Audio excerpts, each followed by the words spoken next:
Beyond the horizon, in the middle of the crystal sea, is a beautiful island called Serendipity. On the northern slope of the island, where rolling hills turn to mountain splendor, was a small, wonderful kingdom called the Land of Later. In this kingdom, there was a castle wherein lived a baker who was also the king, but that is yet another story. This story is about the daughter of the baker, who was also the king, a young, beautiful princess, the Princess Robin Irene. No one called her by her formal name, they simply called her Princess. She spent her days and nights dreaming of this, that, and the other thing, whichever and whatever that and the other thing may be. She did little else. Life in the castle was governed by the king's simple rules.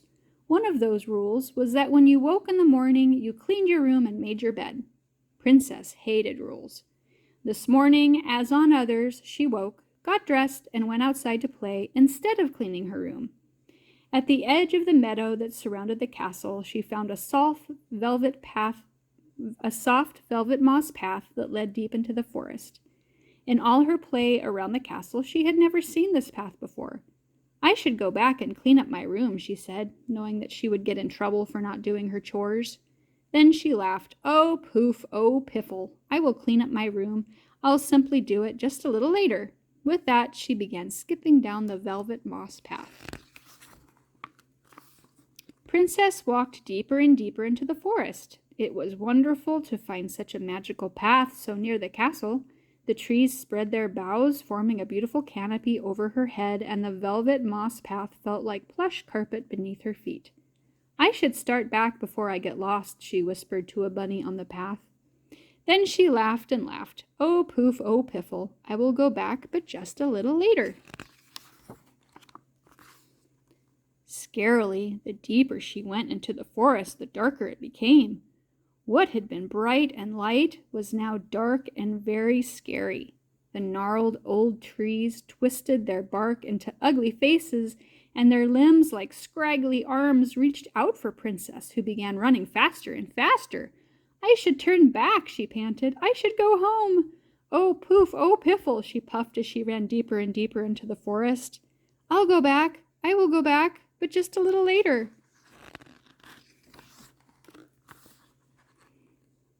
After what seemed like hours and hours of running, she saw a glimmer of light streaming through the trees just ahead. That must be a meadow, she thought. I will get out of the forest and catch my breath and then go back to the castle, just a little bit later. With that, she scurried and hurried down the velvet moss path. With a great sense of relief, she stepped into the most beautiful of meadows. Flowers of every kind bloomed in clusters here and there.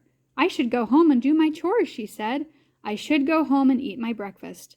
She looked and thought and thought and looked. Oh, poof, oh, piffle. I can do all of that later. And with that, she set off to explore the magical meadow. As she was looking about, she came upon a most peculiar sight, a unicorn with his twisted horns stuck in the branches of a tree. She moved closer and closer and finally politely asked, excuse me, Mr. Unicorn, sir, but why are you standing with your horns stuck in the branches of a tree? Oh, it's such a bother, said the unicorn. My horn is caught in the tree. My name is Morgan, and I have found myself here quite by accident. Princess moved closer as Morgan told his tale. This was Morgan's meadow, and it was here that he lived and played. One of the games he loved to play best was tickle tag with the bumblebees that tended the honeycomb and the pollen harvest in the meadow. He would toss his mane and gamely try to touch a buzzing bee flying by with his horn. It was a fun game, and Morgan would run around and round chasing bumblebees on the wind, trying to tickle them the best he could. Yesterday, intent on catching the bees as they buzzed on their way, Morgan didn't look where he was going. One minute he was running free as free could be, and the next he was tangled in the branches of the tree. The bees felt bad and desperately tried to free Morgan's horn, but try though they may, the beautiful twisted horn was stuck as stuck could be.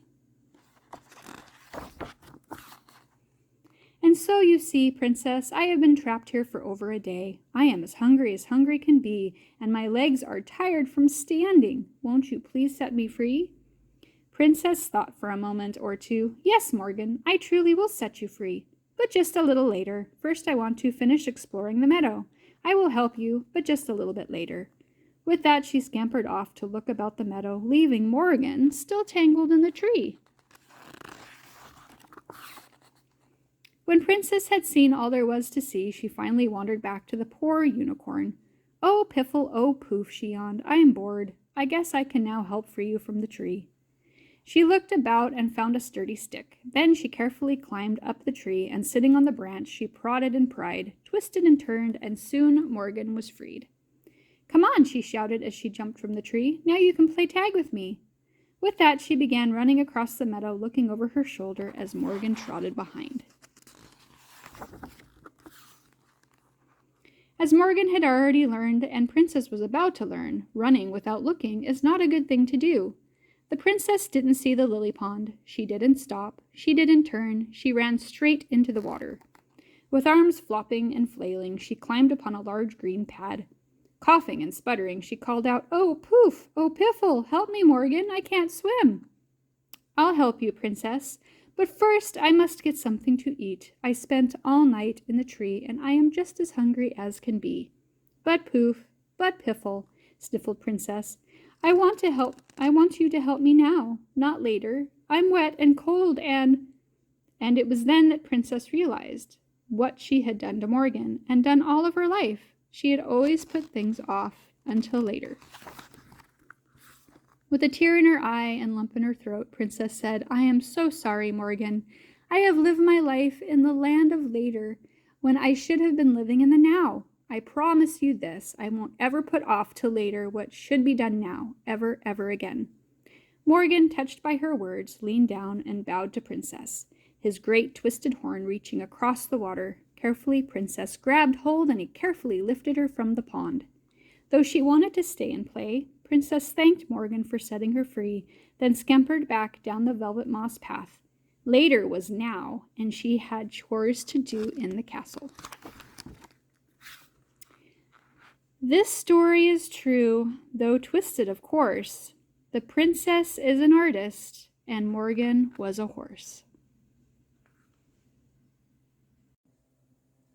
What a great story. It's so important to remember that when mom and dad expect you to do something, you should always do it as soon as you can, and don't say, I'll do it later. I love you guys. Bye.